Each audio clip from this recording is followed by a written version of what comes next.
ಅಲ್ಲ, ಇವತ್ತು ನಾವು ನಮ್ಮ ಧಾರ್ಮಿಕ ಸಂಪ್ರದಾಯದಲ್ಲಿ ಈ ಸೀಸನ್ನಲ್ಲಿ ಏಪ್ರಿಲ್ ಮೇ ತಿಂಗಳಲ್ಲಿ ಚಂಡಿಕಾ ಹೋಮ ಮಾಡೋಂಥದ್ದು ಒಂದು ಪ್ರತೀತಿ. ಇವತ್ತು ನಮ್ಮ ಈ ಭಾಗದಲ್ಲಿ ನಮ್ಮ MLA ಕೃಷ್ಣಪ್ಪನವರ ನೇತೃತ್ವ ಮತ್ತು ಜಯರಾಮ್ ನೇತೃತ್ವ ಮತ್ತು ಎಲ್ಲ ಈ ಎಲ್ಲ ಬ್ರಾಹ್ಮಣ ಸಂಘದ ಎಲ್ಲ ವಿಪ್ರೋ ಸಂಘ ವತಿಯಿಂದ ಬಹಳ ಅದ್ಧೂರಿಯಾಗಿ ಮಾಡಿದ್ದಾರೆ. ಈ ಕಾರ್ಯಕ್ರಮದಲ್ಲಿ ಸಾವಿರಾರು ಜನ ಭಕ್ತಾದಿಗಳು ಮತ್ತು ಸಾರ್ವಜನಿಕರು ಭಾಗವಹಿಸಿದ್ದಾರೆ. ಇದರಿಂದ ಏನೋ ಮನಸ್ಸಿಗೆ ಒಂದು ನೆಮ್ಮದಿ, ನಮ್ಮ ಕಷ್ಟ ಕಾರ್ಪಣ್ಯಗಳನ್ನು ಹೇಳ್ಕೊಳ್ಳಿಕ್ಕೆ ಒಂದು ಅವಕಾಶ.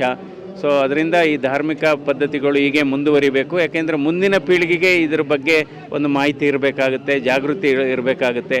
ಸೊ ಹೀಗಾಗಿ ಈ ಮಹಾ ಚಂಡಿ ಹೋಮ ಮಾಡೋದ್ರಿಂದ ಮನಸ್ಸಿಗೆ ನೆಮ್ಮದಿ ಬರುತ್ತೆ. ದೇವರಲ್ಲೆಲ್ಲ ಬೇಡ್ಕೊಳ್ಳೋಣ, ಬೇಗ ಆದಷ್ಟು ಮಳೆ ಬರಲಿ, ಕುಡಿಯೋ ನೀರಿನ ಸಮಸ್ಯೆ ನಿರ್ವಹಣೆ ಆಗಲಿ ಚೆನ್ನಾಗಿ ಅಂತ. ಬೆಂಗಳೂರು ಕಾಸ್ಮೋಪಾಲಿಟನ್ ಸಿಟಿ ಬೇರೆ, ಜೊತೆಗೆ ಧಾರ್ಮಿಕವಾಗಿ ಇಷ್ಟೊಂದು ಹಳೆಯ ಸಂಪ್ರದಾಯ ಇನ್ನೂ ಮುಂದುವರಿತಾ ಇದೆ. ವೈಜ್ಞಾನಿಕವಾಗಿ ಇಷ್ಟೊಂದು ಫಾಸ್ಟ್ ಇದ್ರು ಇನ್ನೂ ಅಲ್ಲ, ಅದೇ ನಮ್ಮ ಸಂಸ್ಕೃತಿ ಮತ್ತು ನಮ್ಮ ಪರಂಪರೆಯ ಶಕ್ತಿನೇ ಅದು. ಎಷ್ಟೇ ನಾವು ಆಧುನಿಕ ತಂತ್ರಜ್ಞಾನ ಇದ್ದರೂ ಕೂಡ ನಮ್ಮ ಹಳೆಯ ಸಂಪ್ರದಾಯಗಳು ಮತ್ತು ವಿಧಿವಿಧಾನಗಳು ಹಾಗೂ ಸಂಸ್ಕಾರ ಇವೆಲ್ಲ ಬಹಳ ಮುಖ್ಯ. ಇದರಿಂದ ಇಂಥ ಪೂಜೆ ಮಾಡೋದ್ರಿಂದ ಸಂಸ್ಕಾರ ಬರುತ್ತೆ.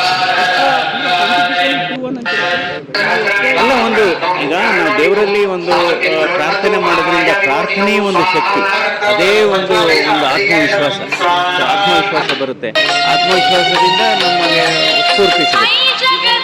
ನಮ್ಮ ವಿಪ್ರೋ ಸಂಘದಿಂದ ನಮ್ಮ ಕಾರ್ಪೊರೇಟರ್ ಜಯರಾಮಣ್ಣ, ಸೋಮು, ನಾರಾಯಣ, ನಮ್ಮ ಅಶ್ವತ್ಥನಾರಾಯಣ ಎಲ್ಲರೂ ಸೇರಿ ಇವತ್ತು ಚಂಡಿಕಾ ಹೋಮನ ಇಟ್ಕೊಂಡಿದ್ವಿ.